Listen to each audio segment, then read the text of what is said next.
Yo, what's going on YouTube? This is your boy Michael with Dirty Bull Trading Company coming at you with another video. I hope you're ready. Thanks for stopping by the channel. Let's get it. What's up, everybody? So, either you or someone you know wants to start collecting sports cards, but you don't know what to do.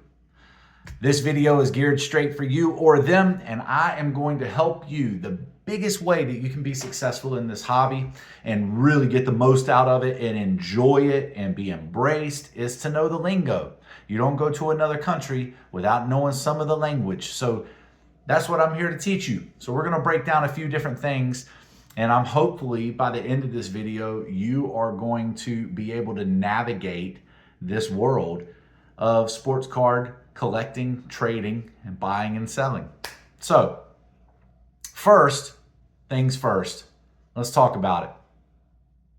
What do you collect?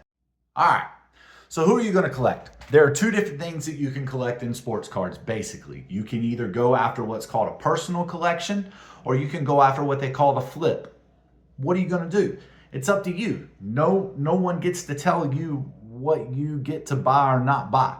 If you're going to do a personal collection, which is what a PC is, remember that, PC, it can be a number of things. I like to collect stuff that is unique or not very easy to find. I like patch cards and numbered stuff. I like to collect players from my hometown of Durham, North Carolina. I like to collect John Stockton. I like to collect old vintage cards sometimes.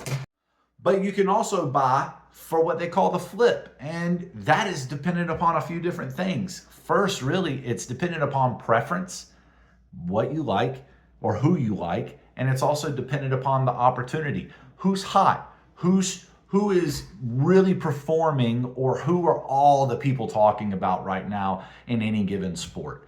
That kind of determines what you want to do. So just figure out, do you want to just collect? Do you want to flip? Or do you want to do a little bit of both? Choice is yours. Okay, so you figured out if you're just going to collect for your own enjoyment and purchase cards or teams or whatever for yourself, or if you're going to buy cards to flip and try to make money off of it. You've figured out which one you're going to do. Now, what do you start with? Well, there are three basic types of cards that you can go after. One is called the base card. A base card is simply put a trading card that there's nothing special about it outside of it just being in the set. It's in the production run of whatever card product you're opening. The second type of card is a rookie card. Now, there are a few different types of rookie cards.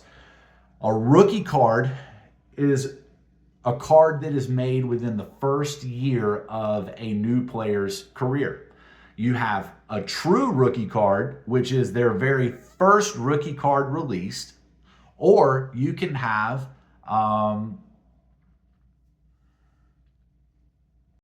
or you could just have one of their other types of rookies or insert rookies, which are specially placed rookies within a set. You could have some of those as well. The last type of card that you can go after is something that's called an insert. And an insert card is different from a base card because it has a limited production run. It is not something that you will find super easy. It could be serial numbered on the back or on the front, or it may not be serial numbered at all. What you need to know is that it is not the normal card that you typically see. All inserts will be short prints, okay? All short prints are not serial numbered, but all serial numbered cards are short prints. I hope that helps you a little bit there. It can get really crazy, especially within this new life of cards. It's a lot to take in. But anyhow, three types of cards that you can collect, essentially. As far as the rookie cards are concerned, here are some examples of what a rookie card might look like. Here is not a true rookie card of Kobe Bryant, but this is one of his rookies. Sometimes rookies will have a symbol on them if they don't have it spelled out. And that symbol can be seen in the top right corner, right there. It says rookie. Now, to break down some of the inserts, there are a few different kinds of inserts that you can snag. Like I said before, some of those are just specially made cards that look different than the other cards that are a limited run. Other types of inserts that you can collect are things that are called relic cards or patch cards or jersey cards or even autographs. Those are super fun too.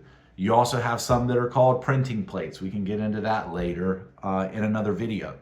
But I want to show you some examples of the patch card.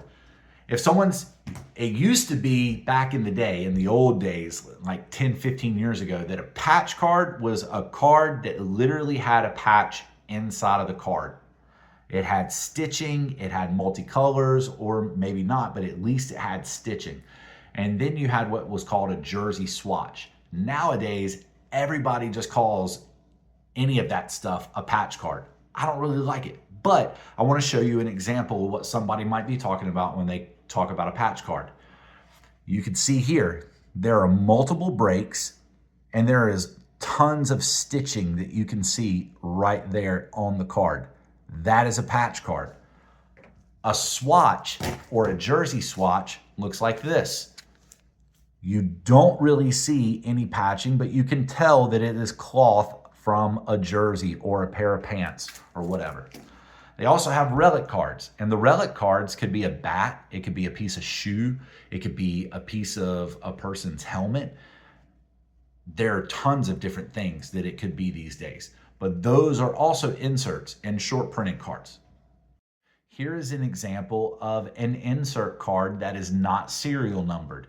This is from Topps Finest. It is an Allen Iverson refractor. It is different from the base because it has this rainbow shimmer that you can see. It is also labeled on the back at the top as refractor. Here is an example of a serial numbered short print. This happens to also be a refractor of LeBron James.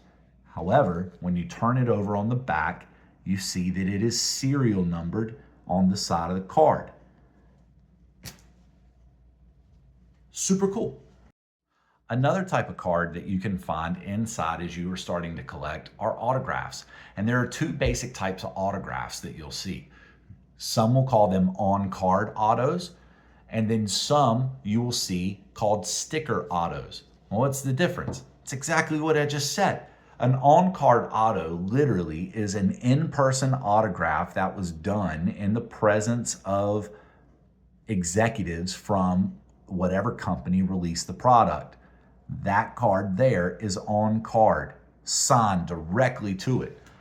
A sticker auto is an autograph that is sent to the player at their home, and they sign it, and as they sign the cards, it is then sent into the company to be placed upon the card. You can see the edge of the sticker if you look ever so closely. Collect what you want. I don't know if it really matters if it's a sticker auto or a on-card auto for your purposes. Really, if the card, you like it, go after it. But that's some of those. Some other terms that you may want to learn are vintage versus modern. Historically, vintage cards are known to be cards that were produced before the year 1985. Some hardcore collectors will even say that it has to be made before 1970. Either way, it is an ever-moving scale, especially as guys like me get older. What is vintage to some is not vintage to others. But historically, 1985 and older can be considered vintage. Then you have more modern stuff that was really started to be produced before 1990, kind of around 89 might be like the real start of the modern age era. And sometime between 85 and 96, many people call that the junk wax era because they really overproduced a whole lot of things. But now, From 96 on, they call that the modern era. I don't really know which is better. I enjoy a lot of different things. As a matter of fact, I enjoy vintage. This is a 1970 Pete Maravich rookie card. I love that card. It's just a cool feel, and it throws homage back to the guys who really helped build whatever sport you love today. But then you have stuff that's more modern. You can tell by the paper stock, you can tell by the design on the cards, and you can tell by sometimes the name. This happens to be an old veteran baseball player, but it's a modern card, and it is a relic, a piece of his jersey here. So, vintage versus modern. Everybody has their taste, and some can like both, and it's totally fine. The last thing that I want to talk to you about really quick and address with you is the difference between what they call a raw card versus a graded card. As you saw on my Pete Maravich, this card is graded. That's where somebody sent this card in to a company. They examined it based off of the surface of the card, the centering of the card, the edges of the card, and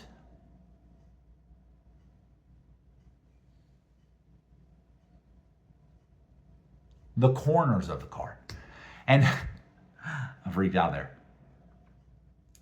Based off that is where they will give it a grade, and they will say this card is either a 10, which is there is nothing wrong with it, or it is a 1, and there's a lot of things that could be better about the card. Then you have raw cards, and that is simply put, it's a card that hasn't been graded, and it's just like it was pulled out of the pack. Should you grade your cards? Should you not? I don't know. It depends on what you're trying to do. And we can talk about that in another video some other time. But ultimately, it comes down to this. If you want to grade the card, grade it. If you don't want to grade it, don't grade it. No one should force your hand into doing something that you don't want to do. But you got to figure out what you want to do in order to make a decision. Guys, I know there's a lot in this video, and it would take, honestly, a whole day to go through and explain to you all of the ins and outs of this hobby. However, I just want to help you with some of the lingo so that you can navigate these waters. And if you have any questions, feel free, drop a comment. If you have a question, let me know. I would love to answer them as best I can. But until then, I hope you've enjoyed this video. I hope this is helpful for you. I hope you can share it with somebody. If you liked what you heard, subscribe, and I look forward to seeing you guys on the next go round. Peace.